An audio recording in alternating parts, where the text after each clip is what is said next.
How do you focus?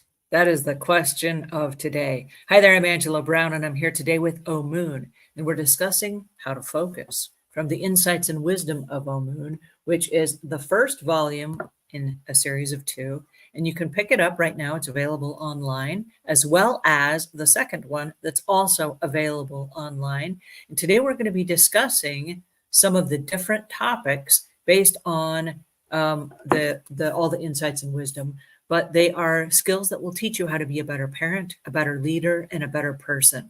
So I'm going to invite you, if you have a copy, open up your book. We're looking today at pages 245 through 250, and we're going to be elements about how to end distraction in a really overcomplicated, overcrowded world. So help me welcome Omuugn. How are you today? I'm really fine, thank you. It's a beautiful day in Eastern Oregon. It's overcast and the tulips are blooming, and we have lots of blooms on our apple trees and pear trees, and spring gardening is underway full bore here, so it looks good. It's a beautiful day. It sounds beautiful and it sounds amazing. All right, so how do you stay focused on which one of the tasks you're going to work on when there's so much to do and it's so beautiful and you want to be outdoors? Well, that's what we're going to talk about today. But I'd like to start in a little different place. I'd like to start on basically how the mind works. It's kind of hard to focus if you don't know really how your mind works and how it should work. And so I took some material from a book called the Kabbalion, which is an ancient manuscript that was written by Hermes Trismegistus, and it outlines some of the basic foundational principles that we need to understand the world that we live in.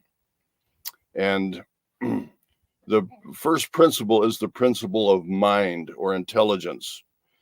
And the universe itself is an expression of intelligent creation and how the mind works, how the mind of deity works in creating everything.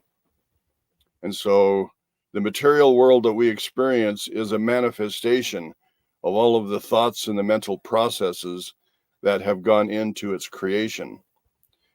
For example, there's the law of correspondence, where as above, so below, as within, so without. We need to understand that when we think of things, we're thinking of multi-dimensional things.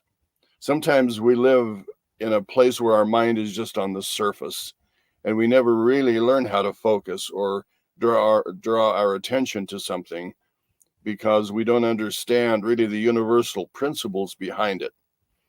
For example, there's a principle called cause and effect. And whenever we find ourselves in a situation, we're usually dealing with effects. I have a symptom of some problem. I have a health problem. I have this or whatever's going on, a relationship problem. There's a cause for why you're experiencing that. And so when we focus and take our attention to something, we should move more to the causes rather than just the effects, because there's always a cause behind the effect that we're experiencing. And if we spend our time focusing on the effect and not the cause, sometimes we're running around in circles and we can't accomplish what we're trying to do. I'm so glad you brought that up because I find myself in situations like, for example, I wasn't feeling well. I was feeling very sluggish, for example. And instead of focusing on just the effect, which was going to the doctor and saying, help, I need something, I'm feeling sluggish, and maybe it's my thyroid or something. Instead of guessing and taking medications, what I looked at was the cause.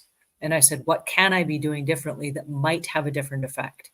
And when I started looking at my diet, then because I was focused on my diet, other things started to fall into place. Like, well, are you also exercising? And are you sleeping enough at night? And what does that look like when you combine those things together? And so it seemed like the more focused I became, the more aware I became of everything else around me that was connected to that. And I think it was that connective tissue that really started changing the effect that I was receiving. Yeah, we need to put our attention on things. Sometimes we live without attention. For example, we are creatures of habit, Mm. and we do the same things over and over again. And sometimes it's just mindless. And so we need to, like you say, if you have a situation, to sit down and analyze that situation. Why am I feeling this way? Why am I experiencing this? If you have a relationship that's not going well, what would have produced that? What is the cause of the problem in that relationship? And if you begin to take things apart and look at them, it requires you to focus on that thing. If you don't, well, a general principle that I learned is that the more general something is, the more inaccurate it is. Mm-hmm. And the more you can focus on a specific thing, the more you can understand that thing, and you have resolution, and there's an answer to your problem. Where if things are just general, I don't feel well, it's so general that it doesn't mean anything. Mm-hmm. But if you say, my wrist hurts, I wonder if my equipment facilitates what I'm trying to do, or maybe I should wear a glove, or whatever. If you focus on the particular thing, then you can solve a particular issue, where to generalize doesn't mean as nearly as much. In fact, we talked about a thing. Actually, we mentioned a thing, but we didn't talk about it. And we're not going to talk about it today, but just an idea. It's called Ho'oponopono. And what comes out of that science is that the human mind has the capacity to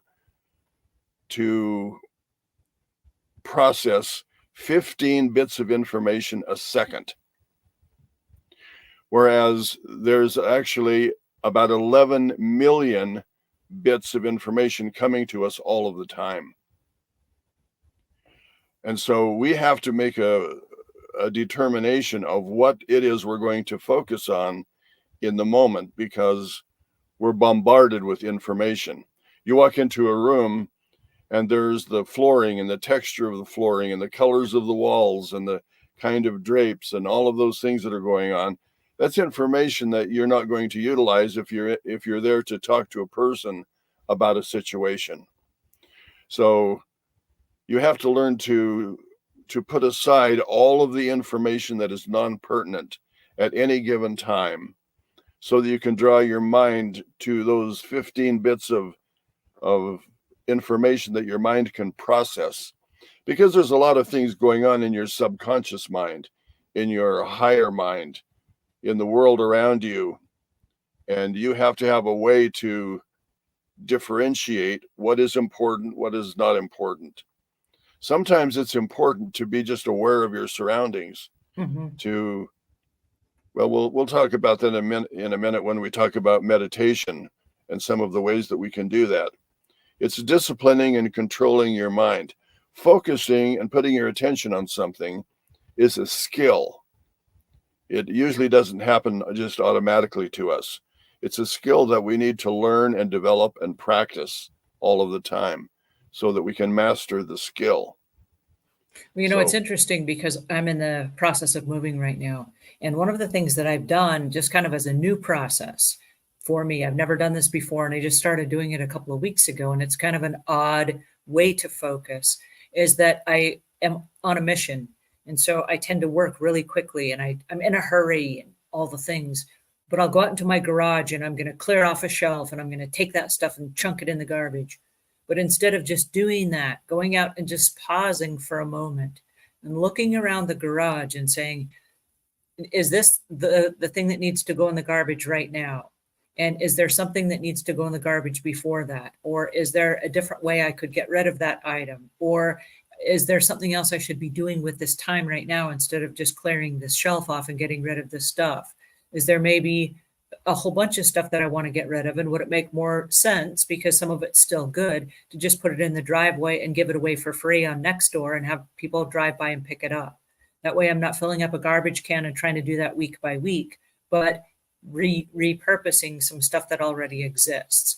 And I find if I just stop for probably like 30 seconds, it's not an enormous amount of time, but if I just stop and I just pay attention for a second, like, what is my end goal? And if my end goal is to get rid of stuff, is this the quickest, fastest, most proficient, most productive way to do this? And by stopping for like 30 seconds and just kind of regrounding myself, what I found is that oftentimes my decision is actually different than the one I was going to do in that hurried state of mind that, like you said, was almost on autopilot. That reminds me of kind of a humorous experience we had. We had a neighbor a ways down the street who had an old record player console that they wanted to get rid of. And so they put it out on the curb with a sign that said, for free. You could just stop by and pick it up. And it was there for over 2 years. So we need to have more planning and timing involved in some of our decisions than that. Well, I do want to say that for everything that I've ever put out at the end of my driveway, I found this technique, and this works for me. I take a picture of the item next to my mailbox at the end of my driveway. So you've got the mailbox and the house number, and then the picture of the house in front of it, behind the mailbox. And then I make an ad on Nextdoor, which is connected to all my neighbors. And I say, this is free, first come, first serve, no returns. So that's my ad. But they can see the house number and they can see what the house looks like. And they can see what the item is that's being offered for free. And my longest duration of anything ever sitting in my driveway was 26 minutes. Wow. I win from your neighbor. I want to stop I think you're giving away really valuable things. Maybe more valuable than a broken record player. I want to say hi here to Samuel Brown, who says, good morning from Utah. Hello, those of you that are joining us. I'm super glad that you're here. And also those of you that are watching on the replay. We are joined by Omuugn today, and we are talking about the concept of focus and how focusing can literally change the path that we choose in life. So I'm curious, tell us more about the process of focusing and how, when somebody's so distracted, because there's so many distractions and interruptions in a day, how do you learn to focus? Well, there are a lot of different facets of it that we need to understand. For example, when you walk into a room, every place, even if you're outside, has an energy to it. And sometimes we're not aware of the energy of a place. Sometimes you're in a place that's just inspiring. You look around and everything is kind of feng shui or shui or however you say it. And the colors blend and everything fits together well. And you feel a peace and a serenity. And sometimes you walk into a room maybe that's cluttered and disorganized. You walk into chaos. We talked before, there's a neighbor in a bordering city from us, and their yard is completely full of stuff. I mean, there's literally a little trail that goes through their yard, and it's like 3 or 4 feet deep in their entire yard. Everything you can imagine. Pieces of metal and old bicycles and wagons and whatever. If you walk into a place like that, sometimes it's just unsettling. You can see that so much needs to be done. So just to be aware of our surroundings is the first step, to be sort of in tune with yourself. We're all a very unique creature. Every one of us has different experiences, different values for things. And we all have a different history of experiencing things and learning things in different ways. And so one situation for one person might be very amenable, and to another person that would be very disturbing. For example, in music, if you were trained in classical music and beautiful music, and someone is playing metal music or hard rock music, it can be very unsettling. People are very, very different in their belief systems and in how those are manifest. So an awareness of those things is really, really important. You have to know what to focus on, what you want your life to be. Do you want your life to be quality? Everything you do is quality. For example, if you focus on negative things, you're going to vibrate a negative vibration, because what you focus on is what you're going to experience. If you focus on positive things, you're going to have a more positive experience. If you go into any situation with an optimistic outcome in mind, you probably will find one. And if you go into a situation with a pessimistic attitude in mind, you'll probably come out with one. Mm-hmm. So our thoughts are really, really powerful in creating our reality. So first of all, we need to sit down and say, what kind of a life do I want to live? What kind of a being do I want to be? What is my optimal self? What is my maximized self? And what would it take to get there? And that was sort of the purpose behind writing the books, is to identify all of the different traits and characteristics of a person and what would be the optimal in that particular trait or that particular characteristic. As we begin to understand things, we can sit down and focus on that thing and say, this is what I want my life to be in this area. For example, today we're talking about focus. How often do we actually focus? How often do we say, I wonder where I left my car keys? Or where's my phone? Or what about this tool I'm looking for? Where's my tool? We were not focused when we put those things away. Our mind was somewhere else. We were doing something else. We were distracted. And if we will take the time in everything that we do, I'm putting my keys here, I'm putting my glasses here, and we tell ourselves where those things are.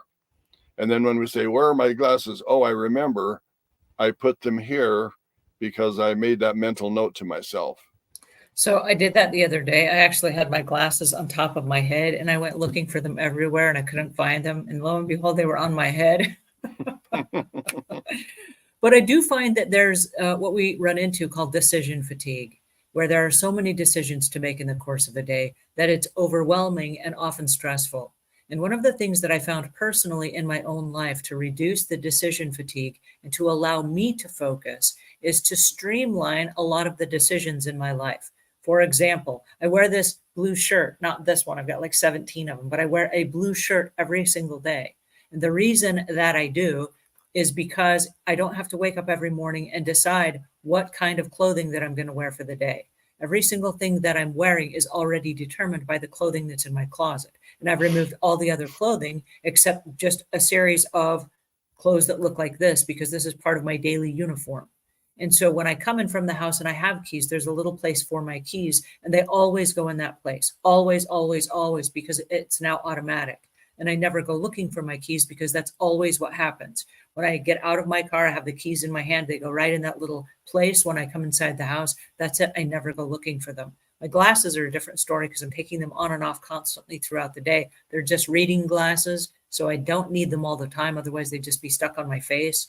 And so that is one of those things. There's no system for it. So I am constantly looking for them. And it's a constant decision that I have to make because I haven't streamlined it. I think after this conversation, I'm going to turn into one of those little old ladies that has the beads and it's like a little necklace and they wear them, like a necklace and then they put them on when they need them. But I got to figure out a way to do that because reducing the decision fatigue allows me then to be more focused on the things that really require my attention. But you really have to be committed to do that. Mm-hmm. For example, if you're in the kitchen and you realize that you forgot to put your keys where your keys go, at that moment of realization, you should actually go back, even though it's inconvenient at the time, and put your keys where they go. Because a lot of times being really, really consistent in things requires us to make that extra effort to make sure that that always happens. My keys are always there. And my glasses are here, and this is where I put my phone. Mm-hmm. I can't tell you how many times I've heard people say, where's my phone? They have it with them all of the time, and so wherever they are, they'll put it down and not thinking where they put it down, and they will have no idea where it is. In fact, we've had family gatherings at my home, and I've had 3 or 4 people looking for their phone at the same time. where there's a whole bunch of people who don't know where their phone is. It's really kind of funny.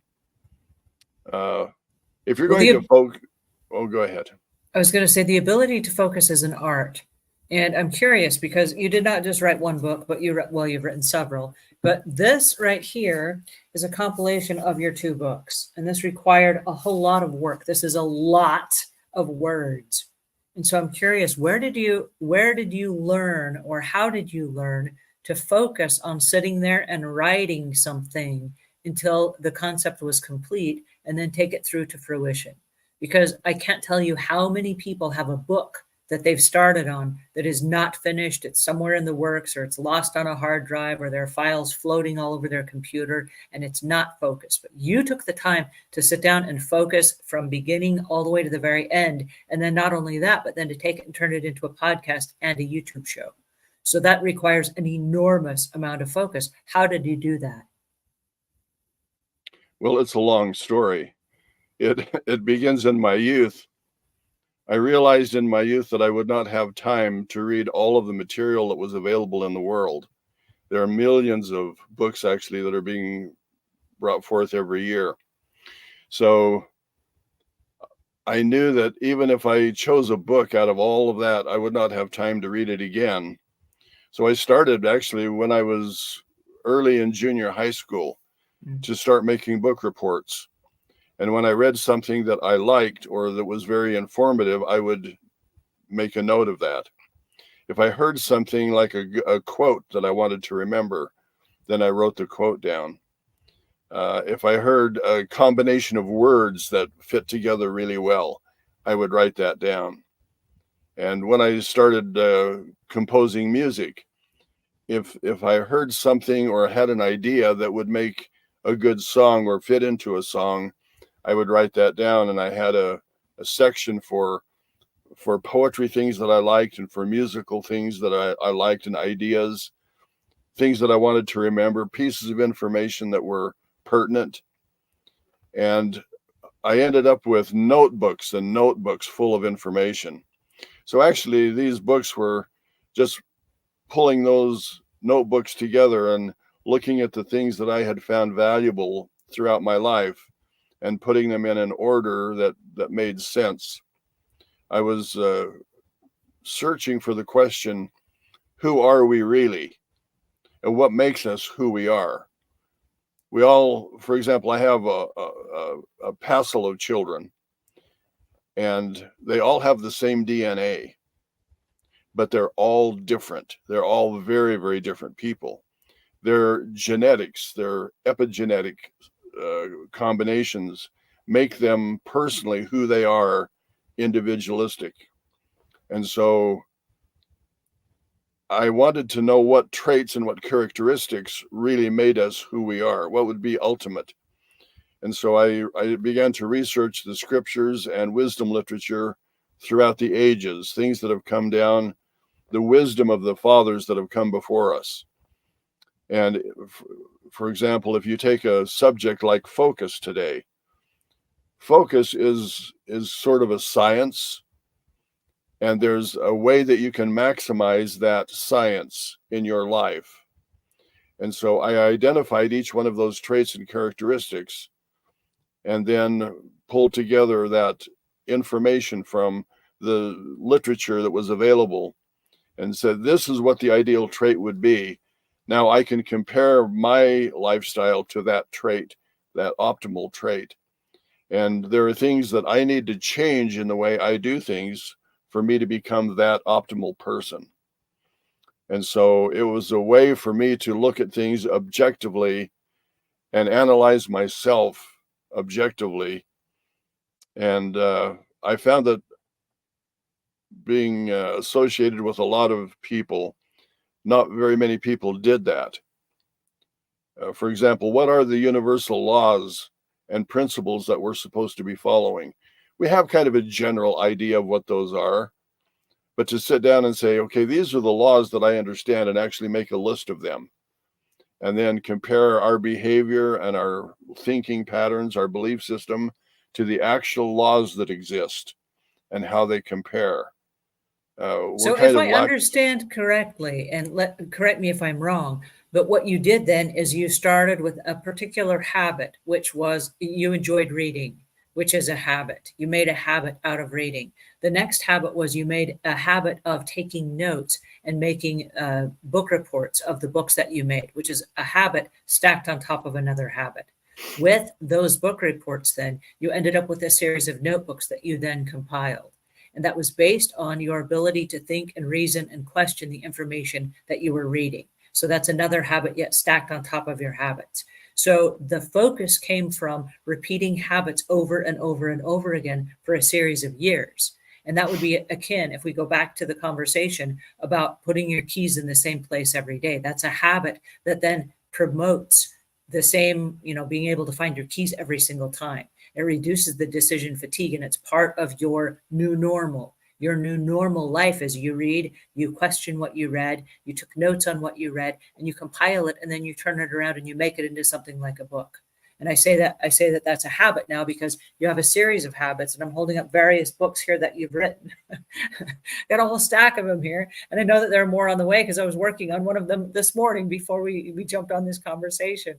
So I know that there are habits that you have created, and it's a series of stacking those habits so that now you are able to focus on the end result, but it's a compilation of things that you've brought together by conscious decisions.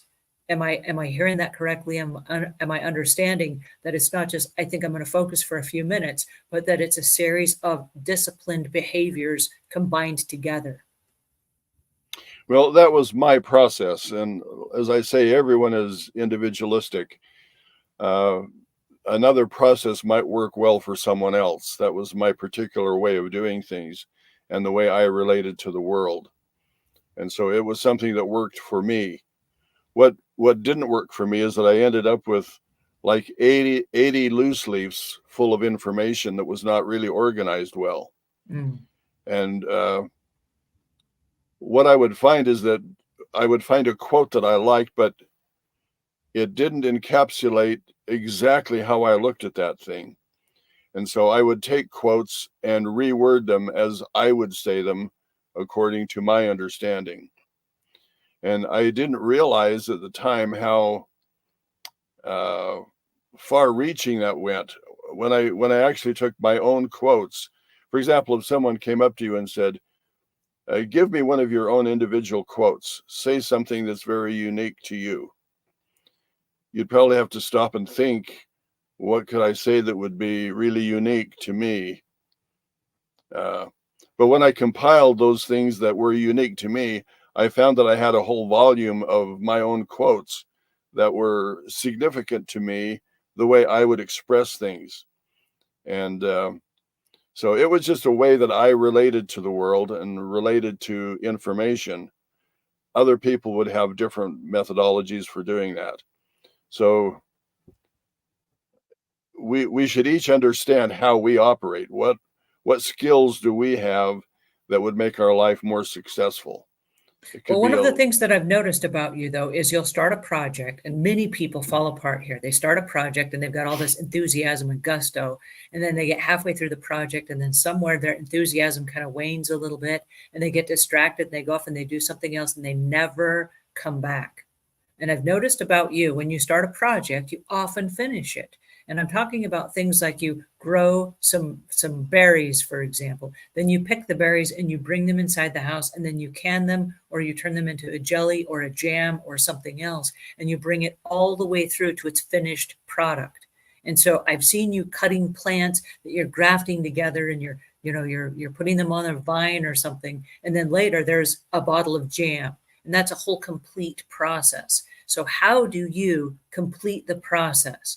Because many people don't have, I don't know, they don't value the completion of the project enough to even finish it.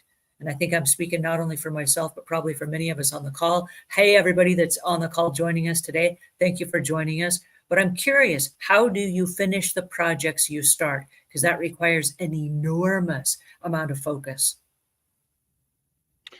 Well, I would have to admit, first of all, that I don't finish all of my projects. I have a lot of things in the fire that I'm trying to do. But you have to decide, for example, if you want to raise chickens because you want to have organic eggs that you know are wholesome and don't have any antibiotics or chemicals in them. You want to raise your own chickens, and you want to raise your own, say, goats, so you can produce your own cheese and your own milk. First of all, you have to stop and say, if I have those animals, I won't be able to travel anymore. Or if I do travel, I'm going to have someone come in and take care of those animals. And it's going to take so much time and so much resource to do this project. If I'm not willing to do those things on the other end, it's better not to start that project. I encourage everyone to grow a garden. In today's world, you have no idea where your food is coming from, or the heavy metals in it, or the pesticides, or the herbicides, or all kinds of sides. It's a good idea to grow your own garden. But if you grow your own garden, you have to water it, you have to weed it, you have to take care of it, and you can't travel as much, you can't be gone for long lapses of time. I know that you're basically on your way to a different state to spend the summer.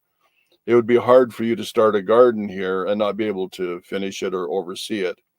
So whenever you have a project, you need to look at both ends of the project and say, do I have the resources? Do I have the time? Do I have the discipline to start this and finish it and make it successful? Because a lot of times we do start projects and we haven't thought through the end.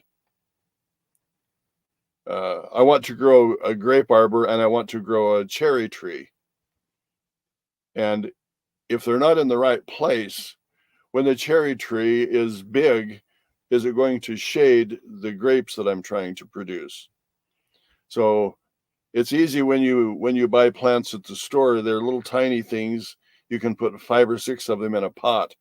But when they're big, some of them will be huge, and you have to allow for those spaces. So you have to think, whatever you're doing, you have to think it all the way through. What is this going to be as an end result? You can plant your lettuces all close together, but all of a sudden you have to start thinning and working and doing other things because you didn't plant them the right distance apart, because they're going to be bigger as they grow than when they start out. So it's thinking things through. If you want to learn a musical instrument, are you really willing to set aside a half an hour or an hour every day and practice your instrument, learn about music? Are you going to continue to learn about music? Or are you going to learn 3 or 4 or 5 songs and play those same songs your entire life and say, yeah, I can do that? I did that. I've done it myself. And so if you're going to learn something, are you going to really discipline yourself and put yourself out there for the required time and effort to make that thing successful? So how do you determine what items or what goals are worthy of your time? And I'm talking about from beginning through completion, once you've thought those through. Well, you have to prioritize. You can't do everything. If you want to be a musician and a carpenter and a plumber and have your own podcast and have a garden and raise animals and do all of these things, after a while, your plate is going to be full and you can't do anything else. Or if you keep putting things on your plate, things are going to start falling by the wayside and you won't be able to keep up with all of the things that should be done in all of those areas. So you become a mediocre gardener and a mediocre musician, and everything you do is just kind of mediocre. We have the ability to excel in certain things. And where we have an interest and a passion, that's where we should put our focus and our attention and our discipline and our effort. And we should excel in those areas. And then if we can add other areas to those and still excel, or maybe it's important to, I have learned this, that an important thing is balance. If your life is balanced, that's better than if you're excelling in one area but really deficient in other areas. For example, if you're a really, really good musician, but you're in poor health, that's not a good combination. In fact, poor health is not a good combination with any other discipline that you want to accomplish. So There are things that are just high priority in your life, and you need to be able to identify what those are. And your focus, your attention should be on those high priority things. And if you don't, your life can turn out in a very, very disastrous way. So Or a let's talk for a mediocre way. second about the average house mom or house dad who has children at home and has a job focusing on paying bills and things that are required to live in society. How do they focus on and prioritize the things that are most important? Because the bulk of their time is based on taking care of their kids, raising the family, fixing meals, doing laundry, going to the job, doing the things that they have to do just to maintain the normal everyday life that they live. How do they then choose what are the highest priorities in order to make sure that those are the things that they take from beginning through to completion?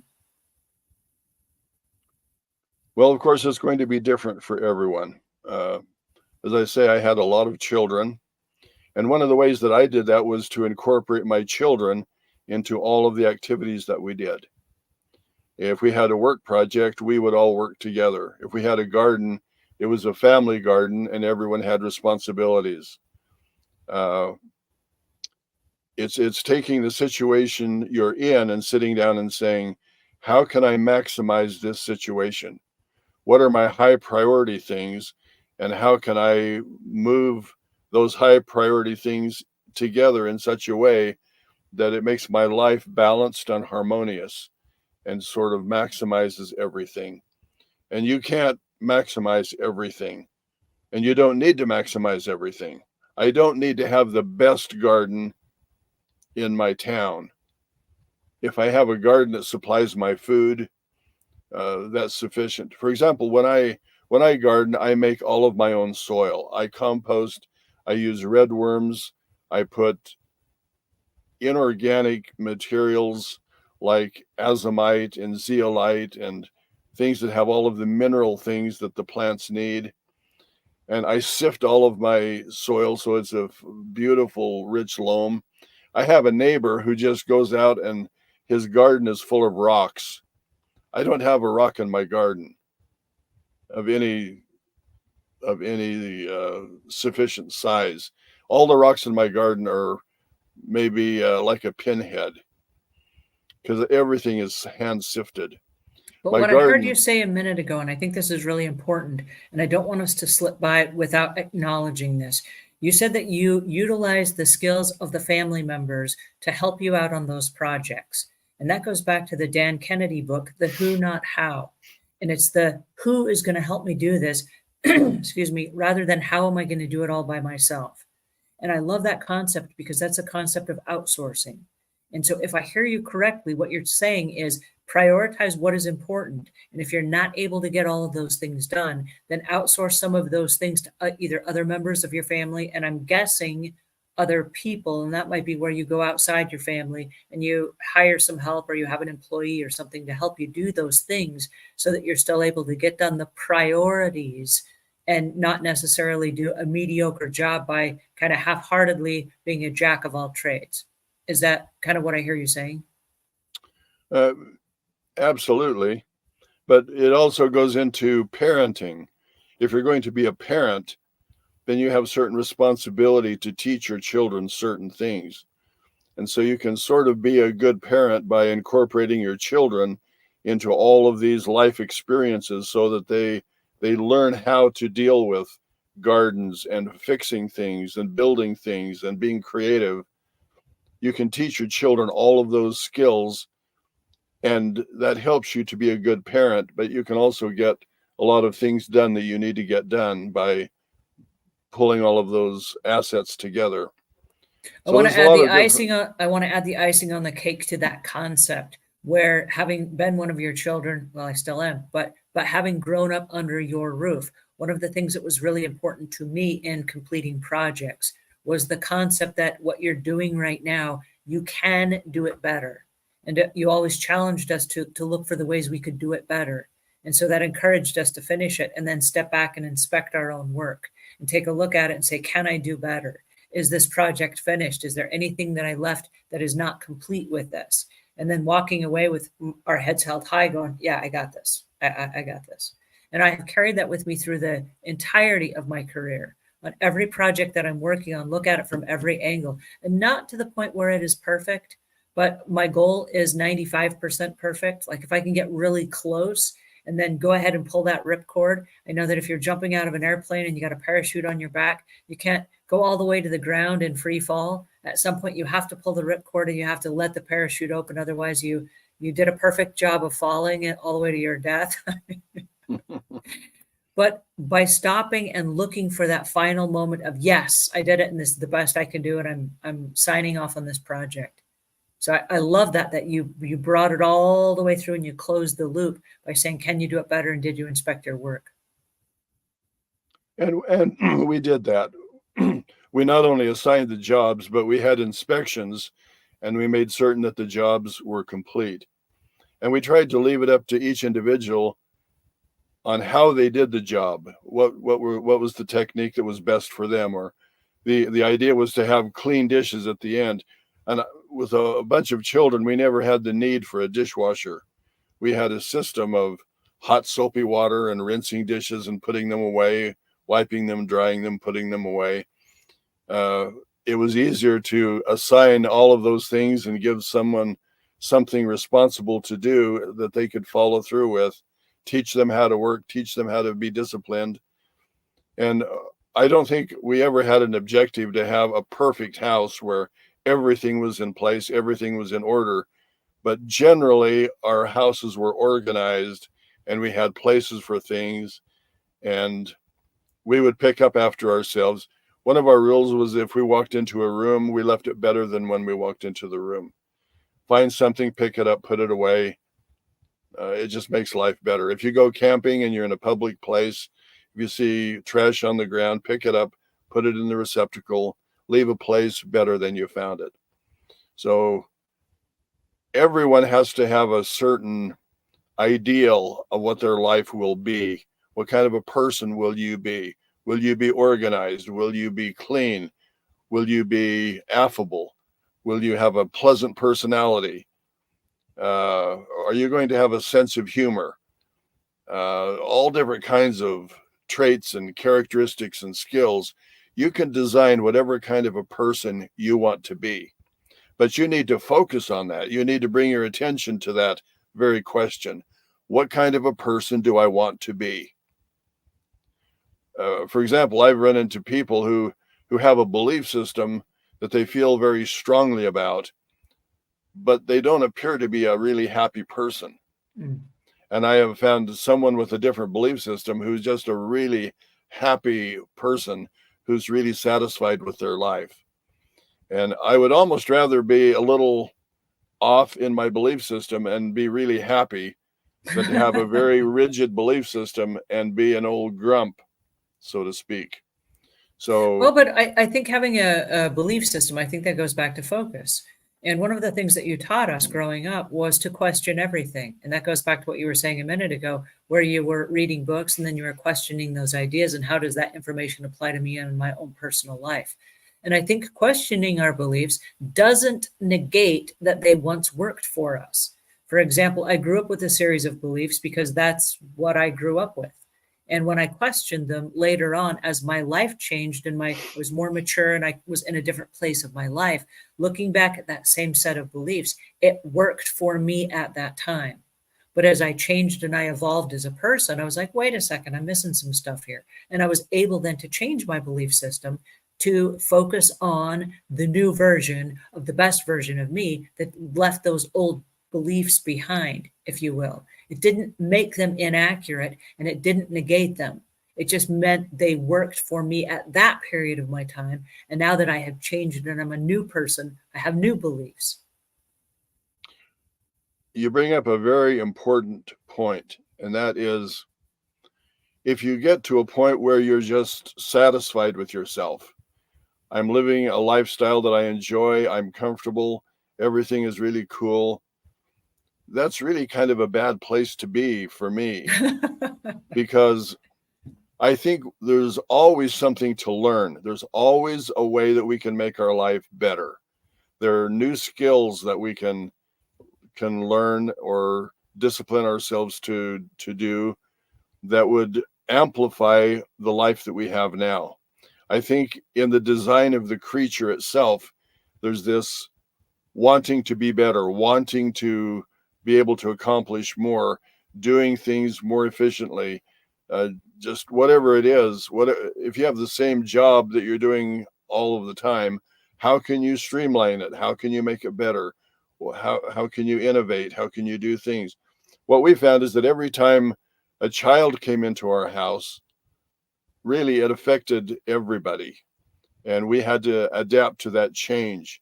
And every time someone grew up and left our home, it rearranged everything. And we had to sort of reorder how our life would flow. So you have to be aware of the seasons of your life. Like you say, there are times when you're a new parent, you have babies to take care of, and that's where your focus, that's where your attention is. That's important. And as they go through different stages of their lives, you go through those changes with them, and things change. The family's always changing. You need to be focused on today. What's happening today? And how can I make today better? I can't live in the past. I can't live in the future. I've got to live today and maximize today. And you have to realize where your children are, what they're learning in school. Sometimes you have to just unlearn them. You have to say, hey, what you learned in school today is not accurate. You're learning a lot of woke things.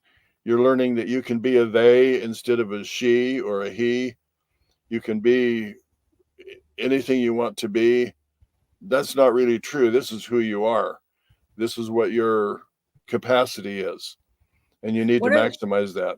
One of the things that you mentioned, and I want to stop for a second so that we don't slip this by either. You're talking about living a life in autopilot where you just believe the same stuff that you always believed, or you live the same way that you always lived, and you have become complacent in your life.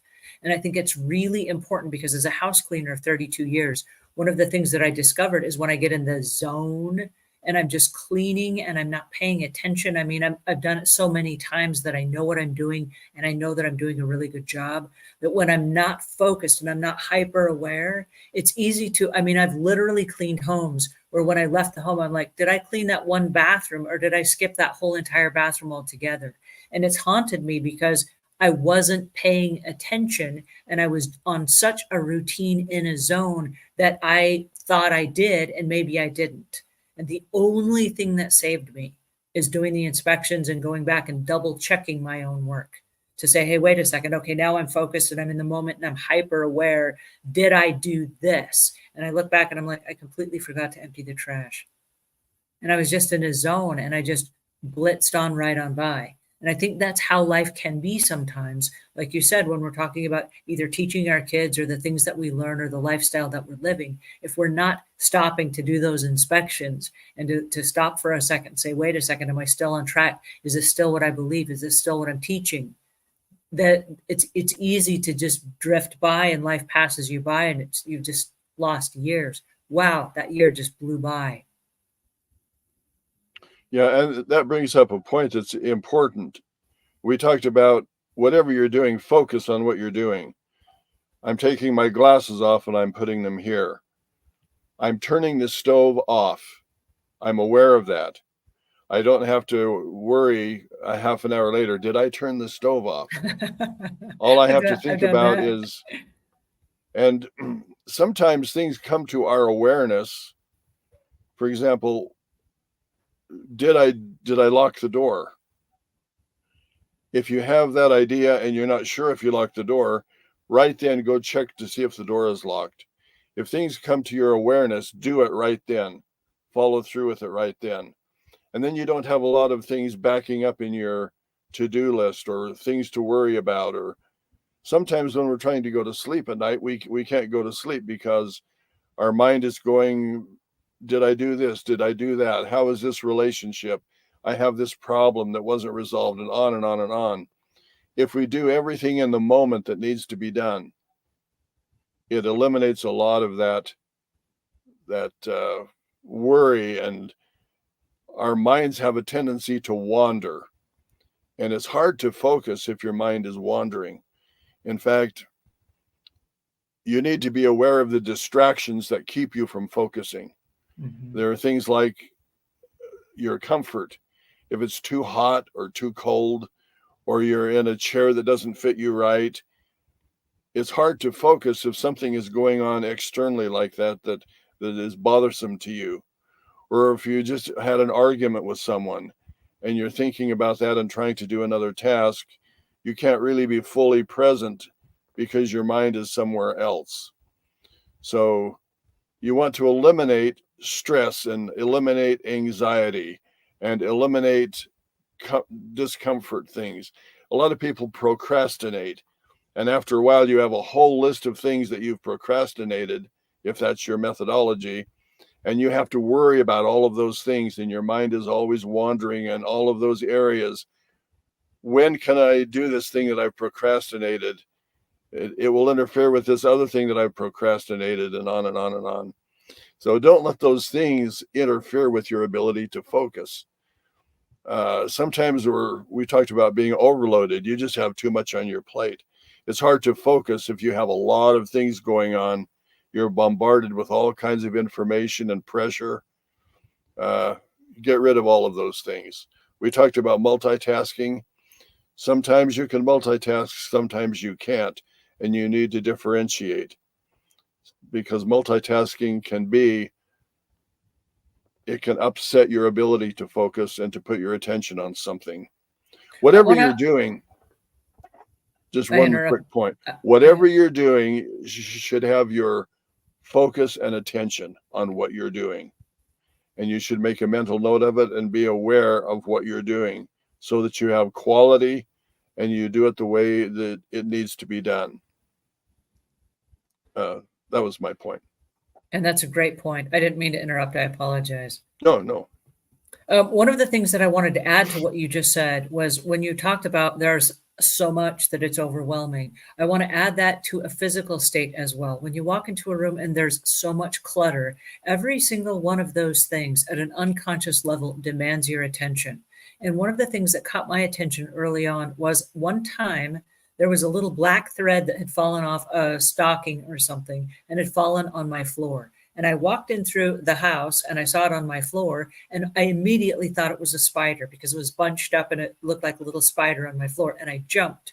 And then when I looked down at it, I said, oh, it's just a string, but I didn't pick it up. So the next time that I walked into the room, I saw it again and I jumped. Oh, it's a spider. No, it's just a string. So I wasn't as alarmed the second time, but I took all that mental energy to process that again, and I still didn't pick it up. Then it became a game. I wanted to see how many times I could walk into the room before it became my new normal. And it was probably about a week and a half before it became my new normal, and I didn't see it again until the next time I went to vacuum. What's interesting about the story is every single time we walk into a room and there are things that are in that room that don't belong. It could be an empty Amazon box. It could be a cup that you brought in that was full of water. It doesn't matter what it is. If there are things in that room that are out of place, your unconscious mind is processing every single one of those things. Why is this in this room? Does this belong in this room? What is this? And whether you have a visceral reaction to it, like, oh, it's a spider, your mind is still processing it. And we talked about decision fatigue and how much energy that consumes. And if you're trying to focus, it's alarming how when you remove all of those peripheral distractions, and they're not things that are consciously bugging you, these are unconsciously bugging you. But when you clear those away, how much more focused you are. There are actually writers, and I find this fascinating. There are writers that will actually leave their homes and they take their laptop computer and they go somewhere else. Like they'll pay for a B&B somewhere else where the distractions have been removed so they can sit down and focus. And I think that's so incredibly interesting that they would pay money to go stay somewhere else that just had the distractions removed. Yeah, that's really important. And we all have different abilities to handle stress and different things that are happening, but you need to really understand who you are and how you respond to those situations. And our time is a little bit short, but there's an area that I would really like to focus on. They say that the last thing you say is what people will remember. And so I think this is really important. We need to learn to discipline our mind. As we started out, mind is everything, intelligence is everything. And it's one of the areas that we really need to master. And so learning how to meditate and how to control your thoughts, learning how to deep breathe and being aware of your breath and how you feel. Learn how to relax the muscles in your body.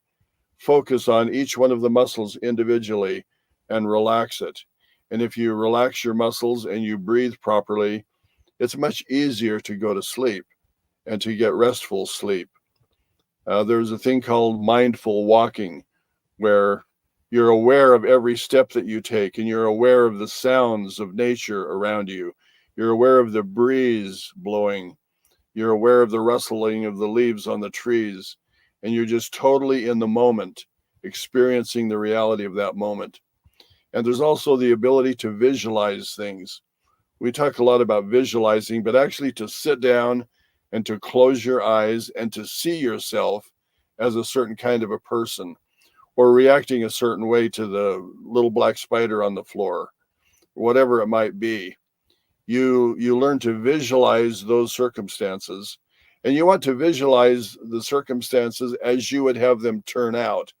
If you have a friendship, how do you want that to turn out? Visualize yourself in that friendship where you're interacting in a positive way. If you're having trouble with a relationship in your family, visualize interacting with that person in a positive way, and learn to see things as you would like to see them, and train your mind to look at things that way. Train your mind to look at positive things rather than negative things. Be aware of how you speak, because a lot of times you'll hear yourself saying, I can't do this, or I don't have room for this. There's nowhere to put this. Yes, there is. There's a way that you can do that, and there is a place for that. And you can accomplish all of those things. So talk that way.